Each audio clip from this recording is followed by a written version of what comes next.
होने पर वो छीन लेता है, उसका स्वभाव है। संसार में अगर कोई किडनैपिंग करे तो कमिश्नर साहब उसको गिरफ्तार करवाते हैं, लेकिन परमात्मा जब किसी की संपत्ति का अपहरण करता है तो भक्त शिरोमण होता है, वो मीराबाई की संपत्ति छीन ली थी, लेकिन घुंघरुओं में ऐसी ताकत भर दी कि जिस मरुस्थल में कभी पानी नहीं निकलता था उस मरुस्थल में से भक्ति की गंगा है। मुझे मेड़ता में पिछले वर्ष प्रवचन करने का अवसर मिला, तो जब जब मैं मीरा के गीत सुनता मेरा मन करता कैसी अद्भुत दिव्यांगना थी वो, कैसी परमात्मा की कृपा पाता थी कि महल का परित्याग करने के बाद भी महल कभी याद नहीं आया,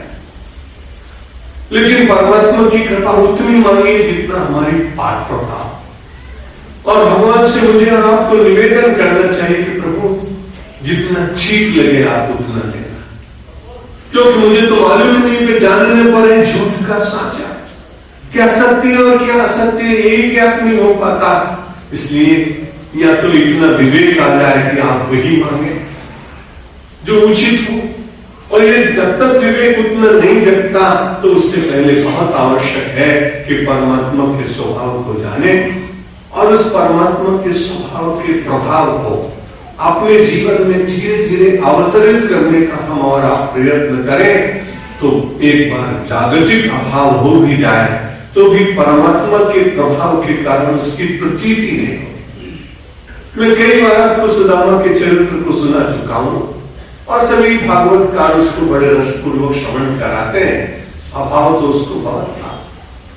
लेकिन अभाव होने के बाद भी अभाव की भीतर से कहीं प्रतीति नहीं होती थी। तरुणाई तो भगत सिंह के ऊपर भी आई थी, चंद्रशेखर आजाद पर भी थी,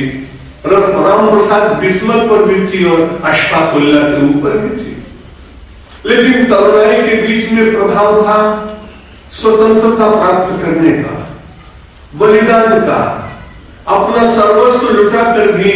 अंग्रेजों की दासता से इस देश को मुक्त कराने का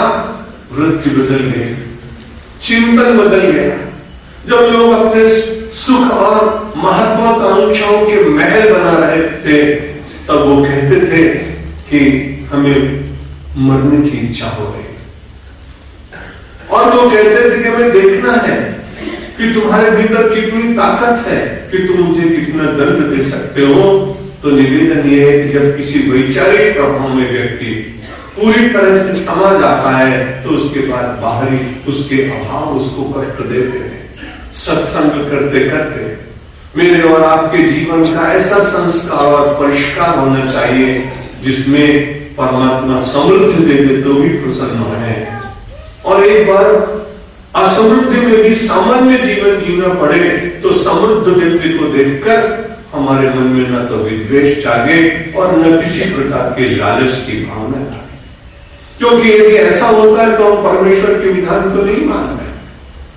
यदि हम अपने ठीक स्वरूप में रहते हैं तो समय लगता है कि परमेश्वर तुम मेरे अंतर्यामी हो, मेरे अभाव, मेरी कठिनाई, मेरा सुख, मेरा दुख आपसे छिपा तो नहीं है। मैं तो केवल निवेदन करता हूं, आपको जैसा ठीक लगे आप वैसा करो। और यदि परमात्मा के ऊपर अंतर से आश्रित हो, बाहरी जगत में हमारा कर्म अवरुद्ध न हो, तो कर्म धीरे धीरे वो उपासना बनता चला जाता है,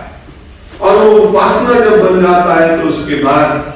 बाहर से हम कैसे भी हों, अंतर से हम परमेश्वर से जुड़े रहते हैं।